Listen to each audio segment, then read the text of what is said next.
Yo, what's up? Magandang araw po sa inyo lahat. Welcome po sa panibagong video natin dito sa Makapili TV. Ngayon, ito naman po yung pangalawang video kung saan, ito na si Tony Libayan na yung nagbigay ng opening round.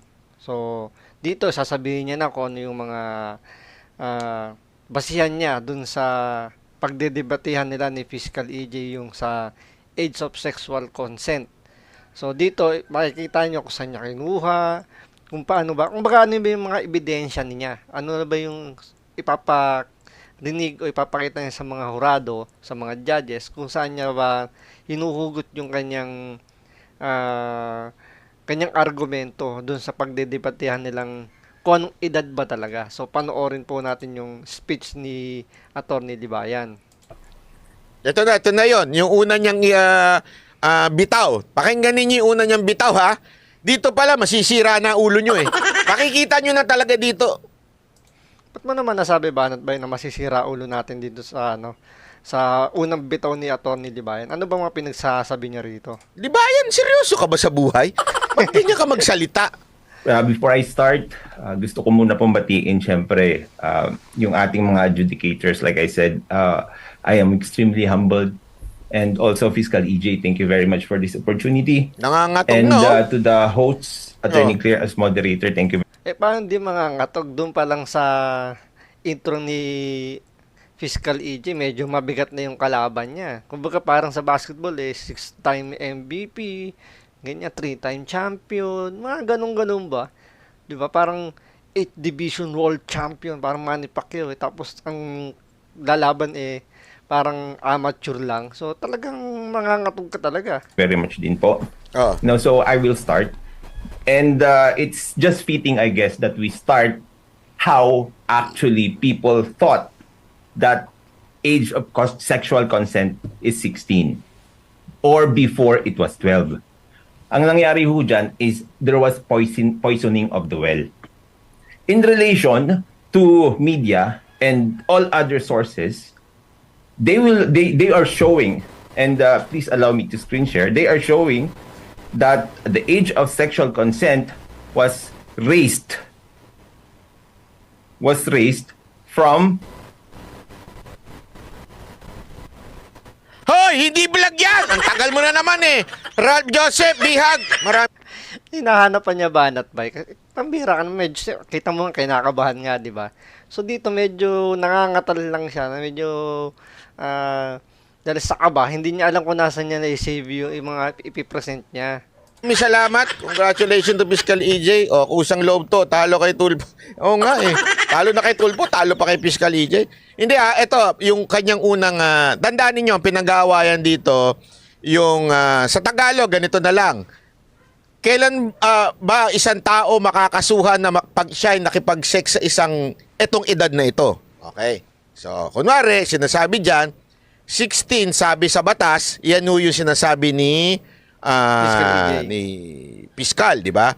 Pag 17, okay na. Okay. Ayon sa batas. Okay. Dito naman, sinasabi niya kailangan 18. Oh, so, ibig sabihin, 18 pataas. Kay Fiscal, 16 pataas. Okay. Yun yung sinasabi. Ano ba ang tama doon? Oh, na naayon sa batas. Yun lang naman kasimple yun, eh. Ano ang tama? 16 or 18? Yan lang ang tatandaan nyo. 16 or 18. Pag ikaw ay sa 16, okay lang ba? Oh, kakasuhan ka ba? Yan ang tanong dyan. Pag sa, kunwari, sa 15, understood na, hindi, di ba? Hindi, sabihin, kakasuhan ka talaga pagka 15. So, 16, hindi. O, yun ang sinasabi ni Fiscal. Eto, 18 kailangan. O, yun ang usapan dyan, ha? Tingnan nyo kung saan. Ayan, maliwanag ha. Kay Fiscal EJ, 16. Kay Attorney Libayan, 18. Yan, tandaan nyo lang yung dalawa para di kayo malito. Pupunta ito si Libayan. 12 to 16. So if you can see your screen, if a simple search of the age of sexual consent in the Philippines, you will see that it's 16. And if you scroll down, everything you will see here says the age of sexual consent was raised to 16 The age of sexual consent was raised from 12 to 16. Philippine raises age of sexual consent from 12 to 16 when in fact that is not true. So, ang binagbasihan niya, Google. So, nag-Google siya, tinanong niya yung Google. Sana man lang AI ang tinanong niya, no? Kaya nga eh, 'di ba? Nakita mo yung preparasyon dito ni Atty. Libayan, nag-base lang mostly siya sa Google. So hindi siya nagbasa, hindi siya nagtanong sa ibang mga kakilala niyang abogado. Mostly ang ginamit niya lang is Google. So doon lang siya nag-base, 'di ba? Kaya medyo dito pa lang makikita mo ng medyo alanganin na kagad, 'di ba? Kumbaga sa bala eh mukhang kakapusin to si Atty. Libayan. Google talaga tinanong niya. So, sabi niya, ni-raise daw from 12 to 16. Okay? Siya naman, sinasabi niya hindi totoo yon. So, yung pinirmahan ni Pangulong Duterte ay isang panlilin lang. Parang gago talaga. Ewan ko ba ba't pinagtatalunan pa to? Baka, ito parang baka nakakalimutan nyo, si Pangulong Duterte is abogado rin. 'Di ba? Hindi niya naman siguro pipirmahan niya kung binasa niya at nakita niyang may mali or hindi totoo yung pinapipirmahan sa kanya. Remember, abogado abogado si Pangulong Duterte. So, hindi lang isa pa prosecutor si Pangulong Duterte prosecutor siya. So, mas mataas yung level niya kung kay Fiscal EJ tsaka dito. So, kayo nang walang humusga. Napaka-common sense na nito. Alam mo, sigurado ako, pusta ko sa inyo, tawa ng tawa yung mga judge na, bakit ko ba pinatulan to? Why? Because we have prevailing jurisprudence, and I will show that to everyone later. That is the basis. That's our basis. Yun po dapat yung maging basehan natin. Ang basehan niya, yung jurisprudence. Okay? Ayun ang pinakabasihan niya na bakit hindi totoo yan 16. Kasi may jurisprudence daw. May decision daw. Na nangyari noon. Yun ang pinakabasihan niya. Batas, case law. Hindi po yung mga balita kung saan sila ay nagre-rely sa maling batas. So, ang sinasabi naman ito, mali daw yung balita. Okay? So, hindi dapat mag-rely doon. Mag-rely dapat sa jurisprudence. Okay? Ang mamaya... Nakakainis. Ito po kasing paglabas po nung bill na Nayayon mo si Banat Bay kasi si Banat Bay, ito paano, ito nag-research kasi ito paano, kahit di naman siya abogado, marunong naman mag-research, kaya medyo napapamura na lang to dahil parang sablay talaga eh. Kahit ako nung pinanood ko to medyo hindi po ako abogado pero parang kung titimbangin ko lang talaga medyo alanganin talaga eh. Pirmahan ni Pangulong Rodrigo Duterte, it does not actually talk about the age of sexual consent. It is actually about statutory rape. And if you will allow me to present once again, yung pinirmahan daw ni Pangulong Duterte, hindi naman daw yun sa sexual consent, kundi statutory rape. Tingnan nyo mamaya, susunugin niya ni EJ. Kasi ang pagkakaintindi ko doon sa pinirmahan ni Pangulong Duterte doon sa bill na yon, parang magkadugtong na yun yung statutory rape na yon, tsaka yung age of sexual consent, parang magkadugtong na yun doon. Parang siyempre, di ba, binabago-bago lang naman nila yon, nire-revisa lang naman nila yon, ina-amend kumbaga. So, yung mga desisyon noon, medyo tinatamaan sa mga bagong amendment ng batas. Kaya nga tatawa si Banat Bay, parang, sa statutory rape, parang, nakapalood din yun dun, di ba? Fiscal EJ. ito po yan. The age of sexual consent is still 18. Batas niya yan.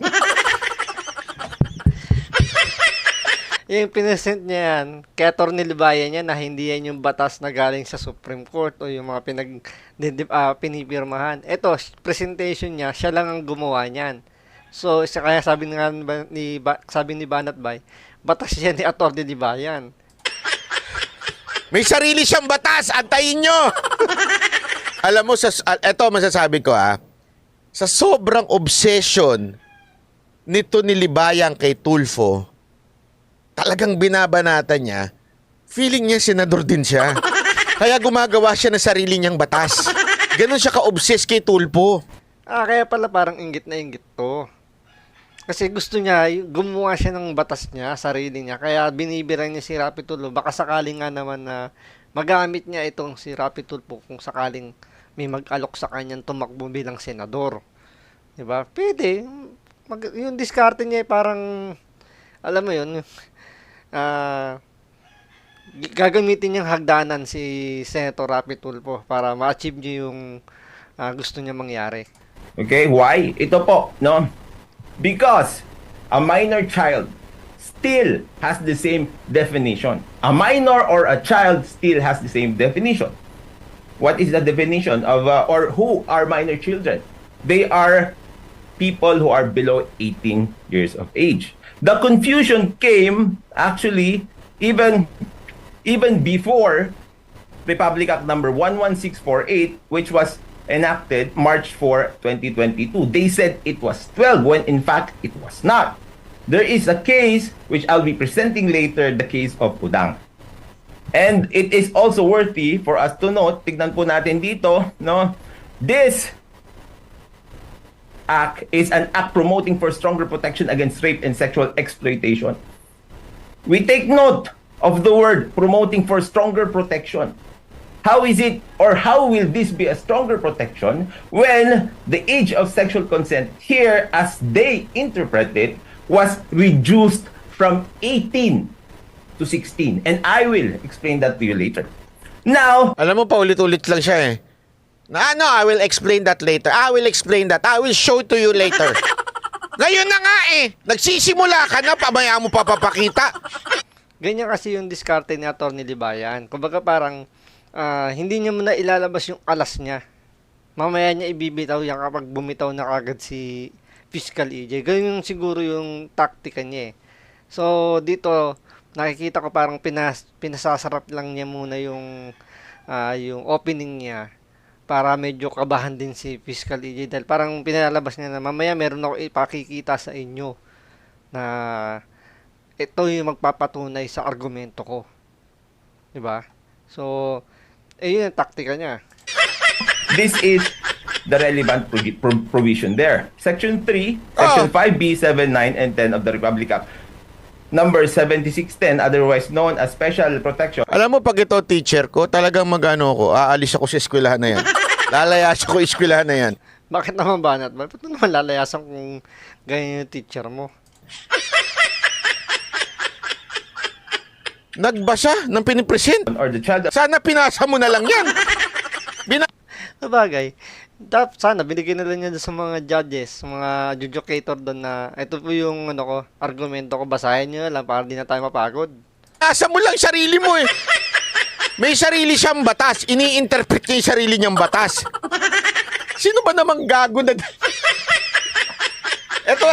Sino daw bang gago yung gagawa niyan? Ganito kasimple. Nakikipagdebate ka. Ipapatunayan mo na 18 hindi 16. Saka kukuha ng quotation sa sarili mong sulat. Dinaig mo pa ang mga mambabatas natin Dinaig mo pa Supreme Court. May sarili kang batas.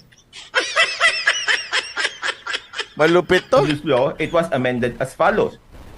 Section 5, and if you allow me to read, child protection and other sexual abuse. Children, whether male or female, who for money, profit, or any other consideration, or due to coercion or influence of an adult. I would like to emphasize on that one. Influence of an adult. Syndicate or group indulged in sexual intercourse or lascivious conduct are deemed to be children exploited in prostitution and other sexual abuse.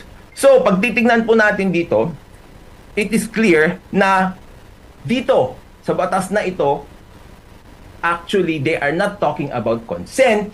They are talking about the immateriality. Sa batas na to.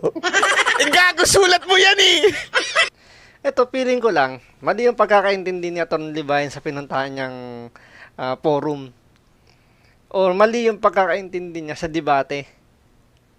Kasi dito, ano yung argument, opinion niya to eh. Kasi siya, yung binabasa niyang batas, siya ang gumawa. So, yung inire-raise niya dito sa debate na to. Kumbaga, opinion niya. Hindi yung debating kailangan pagtalunan bakit 16 ba or 18. Ano ba yung tama sa batas? Ano ba yung nakasulat?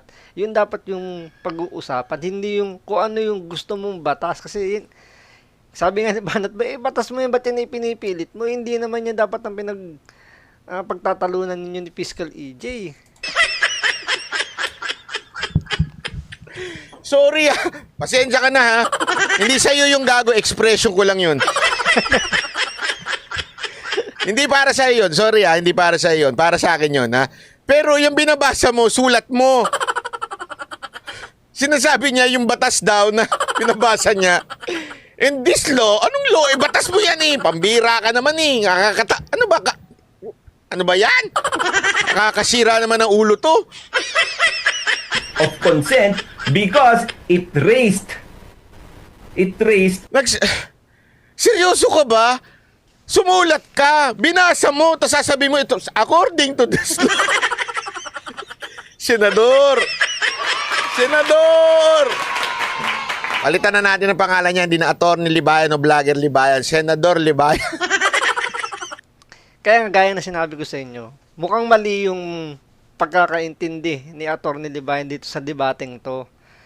Siguro ang intindi niya, ang pagdedebatihan is dapat bang palitan ang age of sexual consent from 16 to 18.